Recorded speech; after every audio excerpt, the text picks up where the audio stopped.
in Kampala, where my young people wanted to go to parliament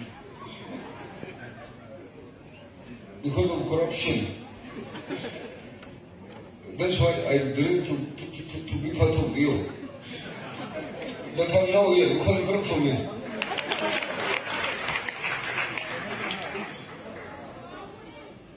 I want to congratulate my comrade Kagame for this landslide victory when he got what? 99%. Now that's very good. He's a big from Montare.